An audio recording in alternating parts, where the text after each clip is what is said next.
관계 지옥에서 해방되는 개인주의 연습. 멀어질수록 행복해진다. 인간의 모든 불행은 고요한 방에 홀로 가만히 앉아있지 못하는 데서 온다. 블레스 파스칼. 아무에게나 곁을 내어주지 말 것. 친구 없는 시기가 있어도 괜찮다. 존중받지 않는 관계라면 없는 게 낫다. 재수 1년을 마치고 대학에 들어갔을 때 나는 사람과의 교류를 거의 피하며 지냈다.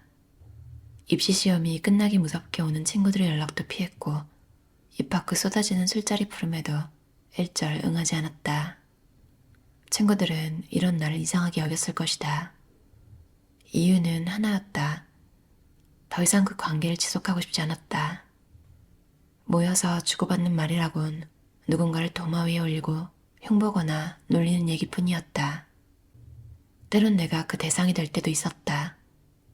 그러면 그에 대항하기 위해 나도 똑같이 상대를 놀리며 갚아주곤 했고 집에 돌아오면 내가 들은 말, 뱉은 말이 계속 머릿속을 떠돌아 스트레스에 시달렸다.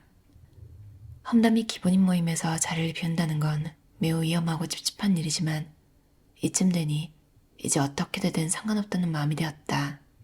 난더리가 났다. 그 인간관계는 필요 없었다. 술자리 약속을 거절한 뒤로는 매일 혼자서 음악을 듣고 책을 읽었다. 초봄의 따스한 풍경을 즐겼다. 매일 누구와도 이야기하지 않고 지내며 깨달은 사실이 있다. 그 인간관계는 필요 없었다. 학교나 학원에서 나만 혼자 있게 될까봐, 내가 모임에 가지 않으면 뒷담화를 할까봐 열심히 쌓아온 인간관계였다.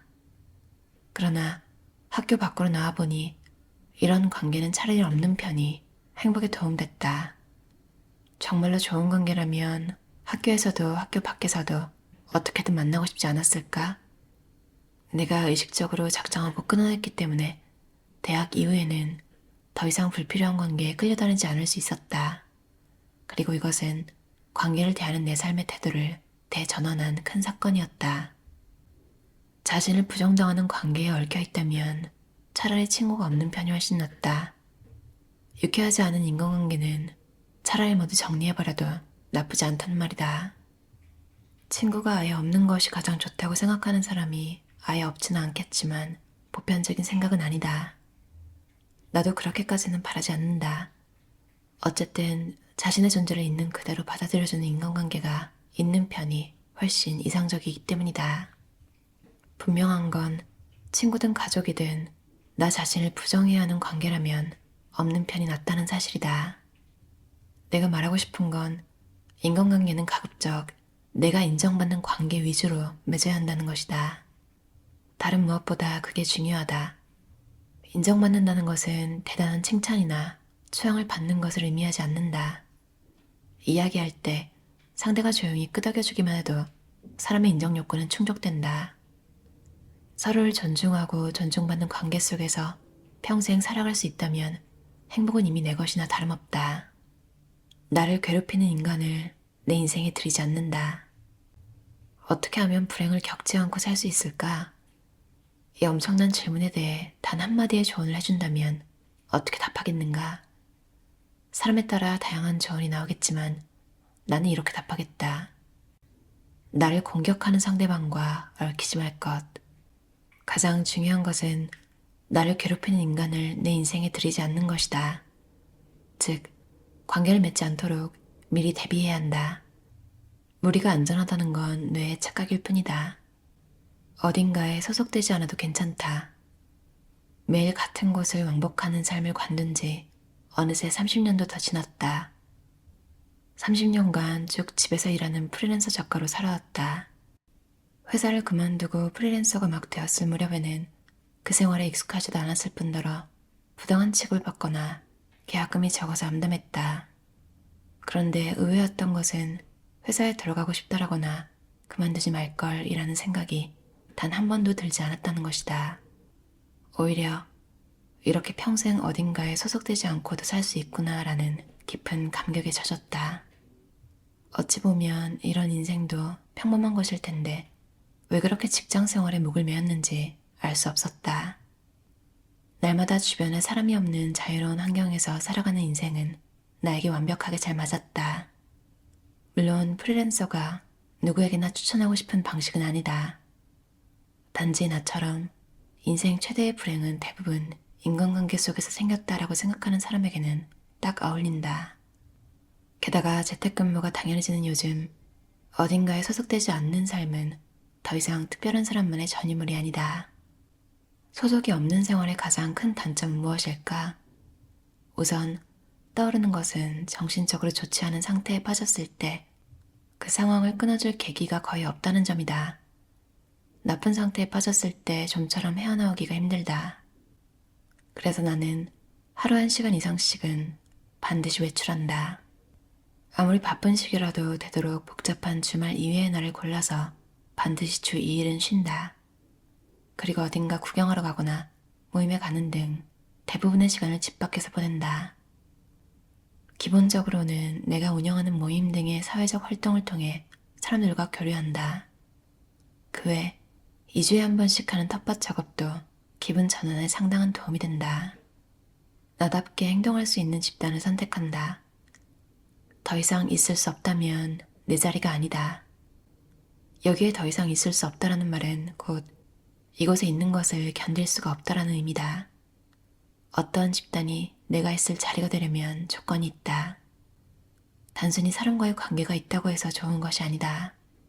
있는 그대로의 나 자신을 받아들이지 않는 곳이라면 내 자리라고 부를 수 없다.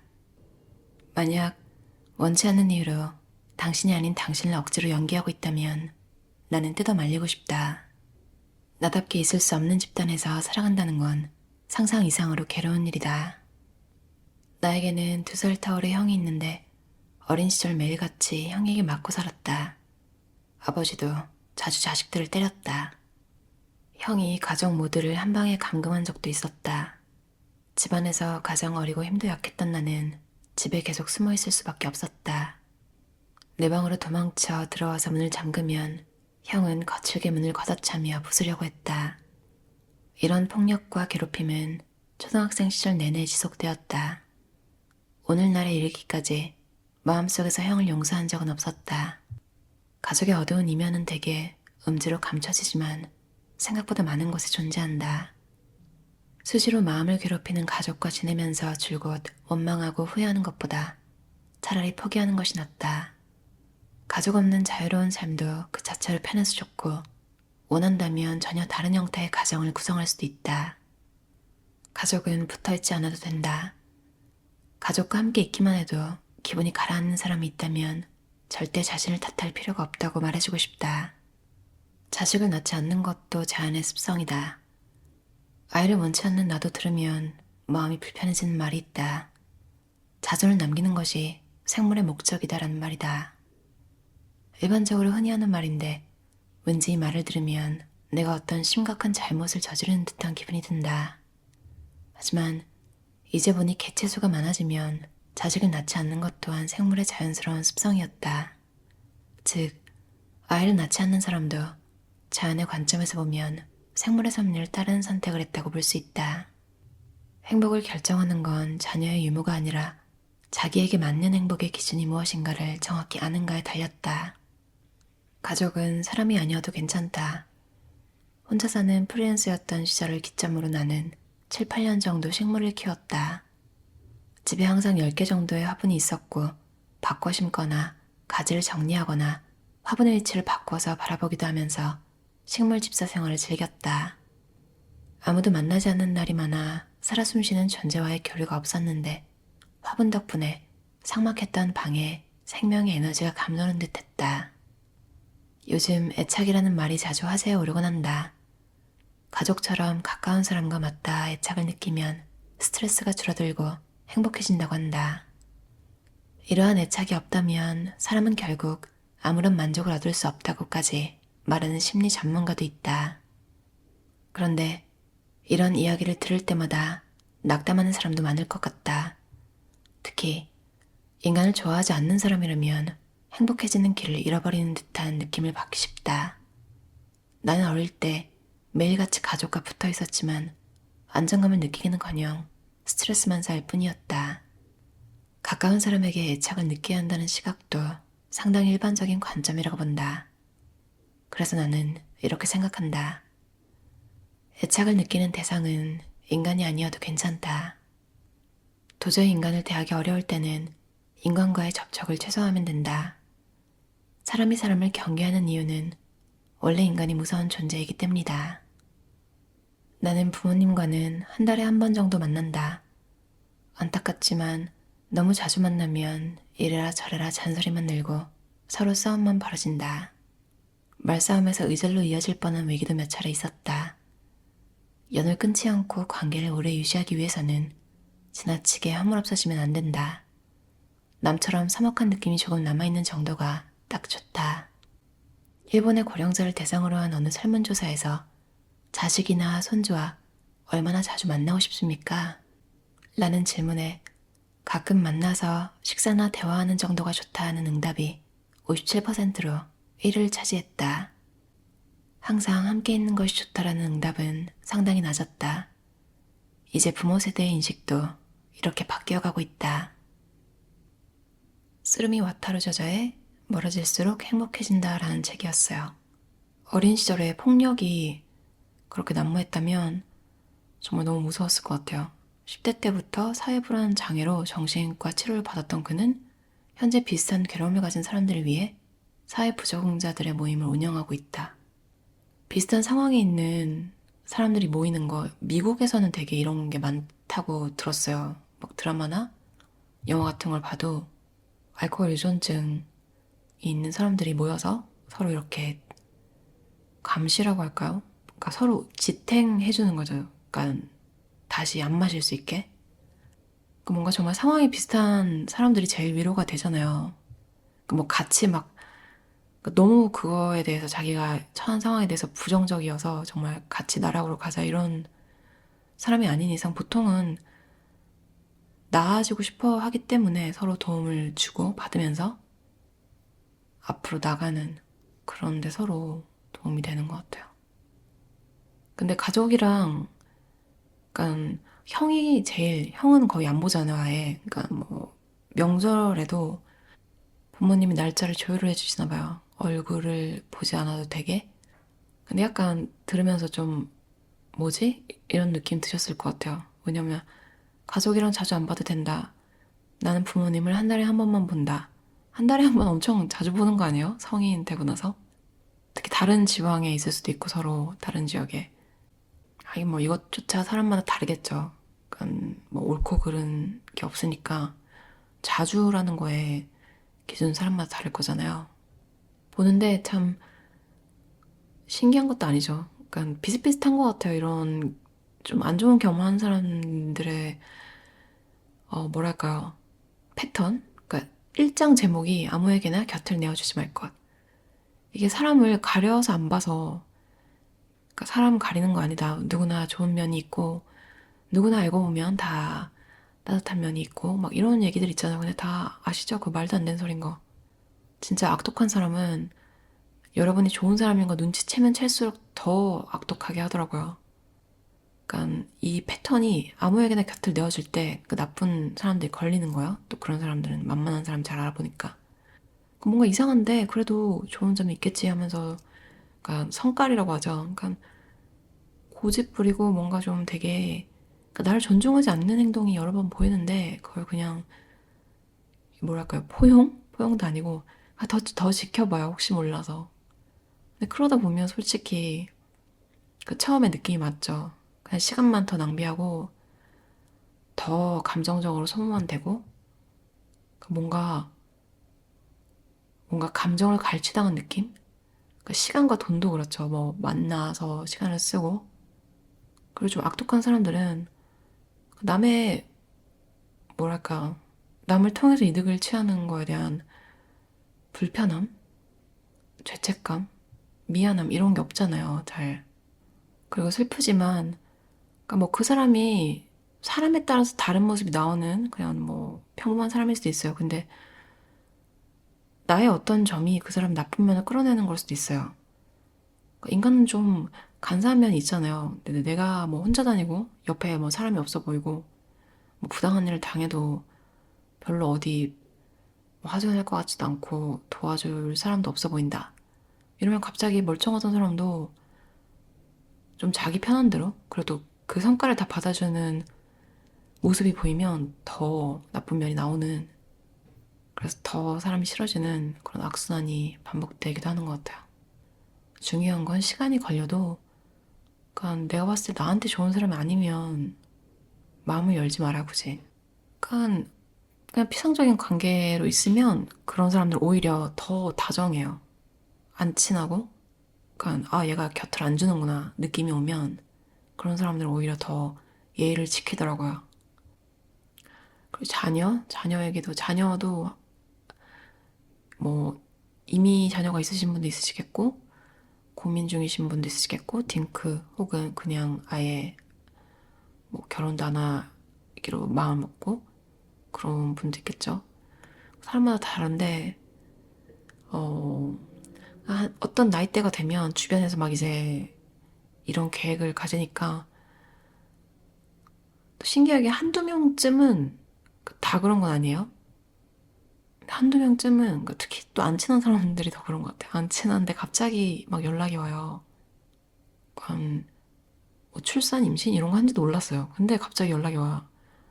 막 예쁘지 않네요. 갑자기 사진 막 보내고 아니 연락을 1년, 2년 넘게 안 와서 뭐 어떤 일이 일어나는지도 몰랐는데 갑자기? 근데 또 딱히 애정이 있는 게 아니니까 그냥 사진을 보고 그냥 그런 감정 그냥 잘 됐다 뭐 이런 정도지. 너무 예쁘고 너무 축하하고 말은 정말 축하한다고 하죠. 근데 뭐 원래도 그렇게 안 친했으니까 2년 넘게 연락 안 했을 거 아니에요. 근데 되게 뭐랄까요, 우월감 이런 걸 느끼는 것 같았어요. 가끔 연락 오는 그런 사람들 중에. 물론 대단하죠. 숭고하고 얼마나 힘들었겠어요.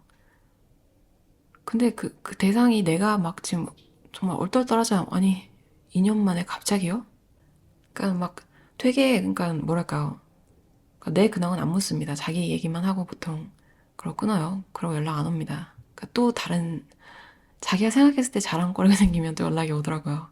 그러니까 참 신기하다 이런 생각이 들었고 자랑만 하면 괜찮은데 어 대놓고 좀 비난을 합니다. 나는 뭐 언제 할 거냐, 언제 뭐 자기처럼 살 거냐 이런 식으로 제 입장에서는 뜬금없이 몇 년 만에 연락 받아가지고 제 인생을 비난받은 거 아니에요.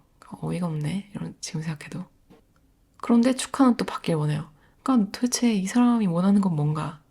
뭔지 알죠? 어 근데 참 아무튼 세상은 참 다양한 사람들로 이루어져 있구나. 사실 어떤 형태가 됐든 제가 봤을 때 타고난 성향 그리고 살아온 환경 이런 거가 다 합쳐져서 자기가 편한 삶이 있는 것 같아요. 어떤 사람은 혼자 있는 걸 못 견디고 혼자 있는 게 너무너무 싫고 이런 사람이 있을 거고 또 어떤 사람은 사람이 있는 걸 못 견디는 거야. 사람이 있으면 쉴 수가 없고 피곤하고 약간 쉬는 게 아닌 그런 사람들도 있겠죠.